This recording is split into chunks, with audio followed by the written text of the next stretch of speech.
जब भी हम म्यूचुअल फंड में इन्वेस्टमेंट करते हैं, चाहे ऑफलाइन करें या ऑनलाइन, कई सारे ऑप्शंस आते हैं और उसमें से एक इम्पॉर्टेंट ऑप्शंस है प्लान के बारे में। जैसे कि आप जानते हैं, प्लान दो तरह के, रेगुलर प्लान और डायरेक्ट प्लान। रेगुलर प्लान में आप थर्ड पार्टी का हेल्प लेते हैं। वो थर्ड पार्टी आपका एडवाइज़र हो सकता है, ब्रोकर हो सकता है, कमीशन एजेंट हो सकता है या कोई और हो सकता है।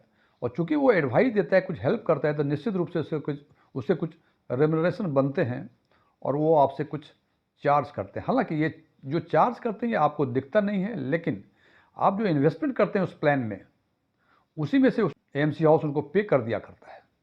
दूसरा प्लान है डायरेक्ट प्लान।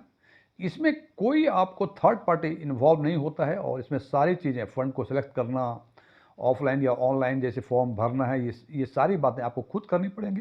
क्योंकि इसमें थर्ड पार्टी का इन्वॉल्वमेंट नहीं होता है, इसलिए प्लान के एक्सपेंसेस कम होते हैं। और चूंकि इस प्लान के एक्सपेंसेस कम होते हैं in comparison to regular plan, तो निश्चित रूप से इसके रिटर्न अधिक होते हैं। हालांकि रेगुलर और डायरेक्ट प्लान पे कई सारी बातें हो गई हैं, लेकिन ये देखा जा रहा है कि जब भी मैं कोई रेगुलर प्लान या डायरेक्ट प्लान के बारे में वीडियो डालता हूँ और मैं अपने विचार रखता हूँ, तो हमारे कुछ व्यूअर्स हमारे विचारों पर अपना विचार नहीं देते, बल्कि वो कुछ अपशब्दों का सामना करते हैं।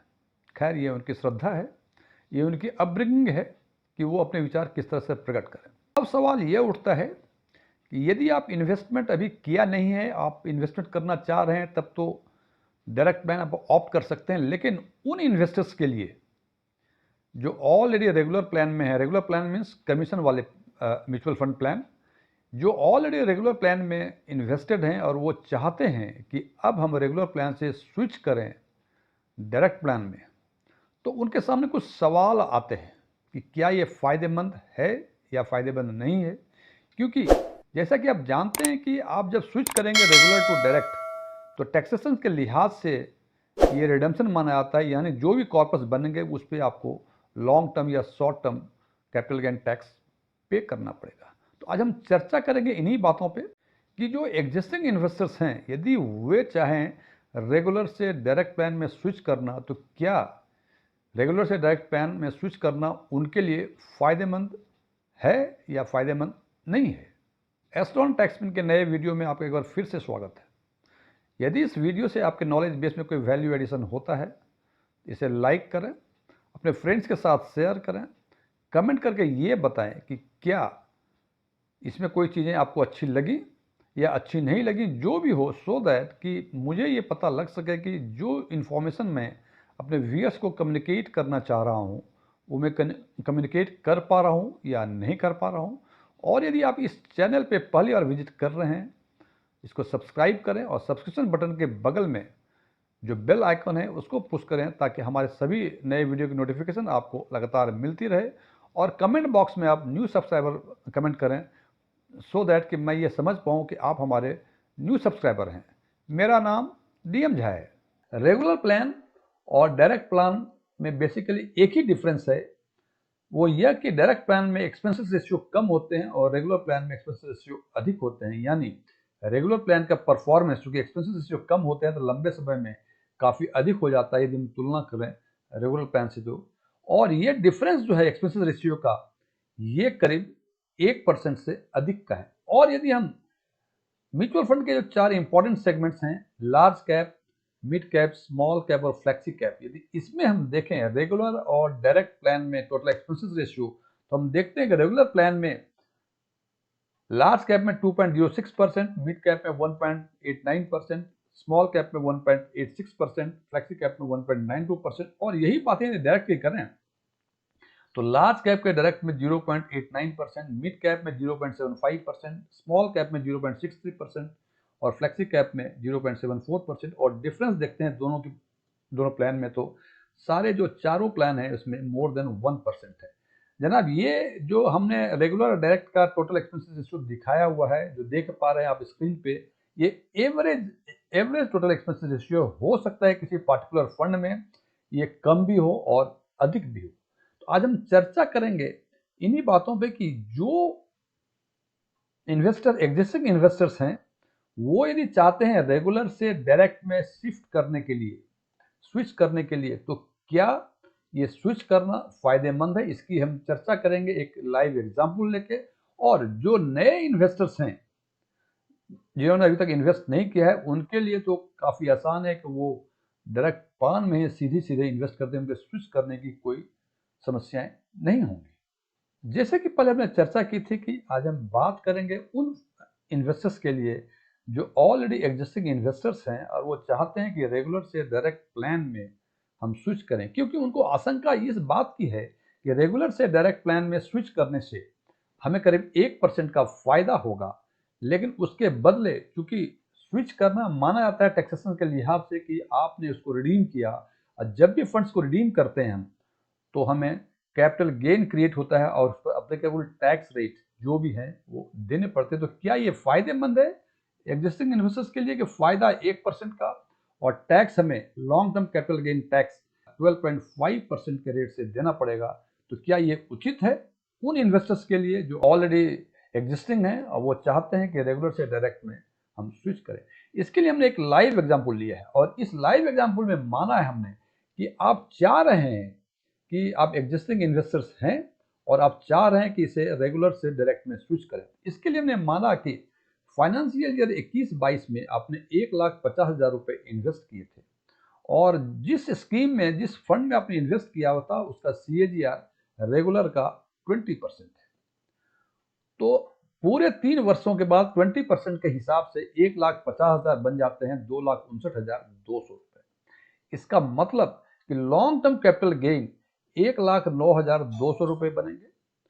और अब आपने उसको स्विच कर लिया डायरेक्ट में आफ्टर 3 इयर्स, और पूरे प्लान जो थे, इन्वेस्टमेंट होरिजन जो था वो आपका 10 साल का था, तो 3 साल तो आपने 21 से 24 तक जमा कर लिया और अब उसको अगले 7 वर्षों के लिए आपने स्विच कर लिया डायरेक्ट प्लान में, जिसमें कि 1% आपको अधिक इंटरेस्ट मिल रहा है। माना हमने कि डिफरेंस रेगुलर और डायरेक्ट का 1% का टोटल एक्सपेंसेस रेशियो का है। इसका मतलब अब अगले 7 साल हमें 21% के हिसाब से CAGR मिलेगा। इसका मतलब 2,59,200 रुपए को यदि अगले 7 वर्षों के लिए 21% के हिसाब से करें तो 31-32 में ये बनते हैं 9,84,312 रुपए। अब बात करें कि लॉन्ग टर्म कैपिटल गेन कितना हुआ, तो कॉर्पस हुआ 9,84,312 रुपए और आपने जो इन्वेस्ट किया था 24-25 में ये था 2,59,200। तो लॉन्ग टर्म कैपिटल गेन जो होगा ये होगा 7,25,112 रुपए। अब आज के दिन में हम ये मान के चलें कि फाइनेंशियल ईयर 31-32 मीन्स आज से पूरे 7 वर्षों के बाद भी लॉन्ग टर्म कैपिटल गेन का जो टैक्स का रेट है वो वही रहेगा जो आज के दिन में है। और आज के दिन में व्यवस्थाएं हैं कि जो भी लॉन्ग टर्म कैपिटल गेन बनता है उसमें से 1,25,000 का एग्जाम्पशन मिलेगा, उसके बाद जो अमाउंट बचेंगे उस पर आपको 12.5% का टैक्स देना पड़ेगा। तो यहाँ हमें 9,84,312 रुपये कॉर्पस थे और लॉन्ग टर्म कैपिटल गेन 7,25,112 थे। तो 7,25,112 में से 1,25,000 माइनस कर देंगे तो टैक्सेबल गेन जो होता है वो होता है 6,112 रुपये और 6,112 रुपये का टैक्स 12.5% के हिसाब से बनता है 75,014 रुपये। और 31-32 में यानी आज से 7 वर्षों के बाद जो आपके पास पैसे आएंगे वो आएंगे 9,84,312 माइनस 75,014 रुपये, ये आते हैं 9,09,298 रुपये। ये व्यवस्थाएं तो तब हैं कि जब आपने रेगुलर से डायरेक्ट में स्विच किया और टाइम हॉरिजन आपका 10 वर्षों का था और 3 वर्ष आपने रेगुलर में बिताए और अगले 7 साल आपने डायरेक्ट प्लान में स्विच किए, तो ये व्यवस्थाएं बनती हैं। अब बात करते हैं यदि आप स्विच ना करते तो क्या होता। तो 1,50,000 2021-22 में आपने इन्वेस्ट किए थे और 20% के हिसाब से पूरे 10 वर्षों के बाद ये अमाउंट बनता है 9,28,750 रुपये। अब इसमें से यदि 1,50,000 माइनस कर दें तो लॉन्ग टर्म कैपिटल गेन बनता है 7,78,750 रुपये और 7,78,750 रुपये में से 1,25 जो एग्जाम्पशन है आज के दिन में उसको माइनस कर दिया तो टैक्सेबल जो कैपिटल गेन बनेगा लॉन्ग टर्म कैपिटल गेन ये आता है 6,53,750 रुपये और 6,53,750 का 12.5% ये बनता है 81,719 रुपये। और और 928,750 में से यदि 81,719 को यदि माइनस करते हैं, इट कम्स टू 8,47,031, यानी 8,47,031 रुपये। अब देखें, पहले केस में हमने 3 वर्षों के बाद रेगुलर से डायरेक्ट में स्विच किया, तो हमारे हाथ जो पैसे बनते हैं ये बनते हैं 9,09,298 रुपये। और दूसरे केस में हमने कोई स्विच नहीं किया, हम रेगुलर में थे और रेगुलर में ही रहे, तो 10 वर्षों के बाद हमें मिलता है 8,47,031 रुपये। इसका मतलब दोनों के कॉर्पस में जो डिफरेंस है ये 62,267 रुपये का है। इसका मतलब 3 वर्षों तक आप रेगुलर में रहे, अगले 7 वर्ष आपने डायरेक्ट का फायदा उठाया और आपने बाकायदा जो टैक्स अप्लीकेबल टैक्स रेट था वो टैक्स रेट पे किया, उसके बाद आपको 62,267 रुपये के आसपास का फायदा हुआ। अब यदि जो प्रिंसिपल थे 1,50,000 और ये फायदे हुए 62,267 रुपये, जिसका मतलब 40-42% के आसपास आपको उसका फायदा होता है। हालांकि ये फायदा कितना होगा ये डिपेंड करता है दो बातों पर। तो ये निर्णय लेने के पहले दो बातें करें कि यहां तो हमने दिखाया है कि 24-25 में 2,59,200 रुपए हुए, लॉन्ग टर्म कैपिटल गेन 1,09,200 ही हुए। मान लीजिए यदि ये 10 लाख होते लॉन्ग टर्म कैपिटल गेन, तो हमें टैक्स पे करना पड़ता, क्योंकि यहाँ एग्जाम्पशन लिमिट के अंदर ही है, इसलिए हमने यहाँ कोई टैक्स पे नहीं किया था। ये ध्यान रखना आवश्यक है कि दो तीन फैक्टर्स हैं ये डिसीजन लेने के लिए। पहला ये कि कितने वर्षों के बाद आप रेगुलर से डायरेक्ट में स्विच करना चाहते हैं। नंबर 2, कितने अमाउंट आपने लमसम में इन्वेस्ट किए हैं, बिकॉज अधिक अमाउंट इन्वेस्ट करेंगे तो आपको टैक्स देना पड़ेगा 3 या 2 वर्षों के बाद, जब भी पहली बार स्विच करेंगे टैक्स देना पड़ेगा। तो ये कैलकुलेट करना पड़ेगा कि किस समय, यदि मान लीजिए आप यदि 9 वर्षों के बाद आप रेगुलर से डायरेक्ट में स्विच होते तो शायद इतना फायदा ना होता या फायदा ना होता। क्योंकि हमने 3 वर्षों के बाद ही स्विच कर लिया, कोई यदि 1 वर्ष के बाद ही स्विच करेगा तो शायद उसका फायदा 62,267 रुपये से अधिक होते। तो निर्णय लेने के पहले ये 2-3 फैक्टर्स को ध्यान में अवश्य रखें। लेकिन एक बात तय है कि जो इन्वेस्टर्स फ्रेश इन्वेस्टमेंट करना चाहते हैं और उनको लगता है कि उनका एडवाइजर जो है केवल फॉर्म भरने तक ही सीमित है और उसी के वो 1% के आसपास का ता जिंदगी वो एडवांटेज लेता है, तो उनको निश्चित रूप से डायरेक्ट प्लान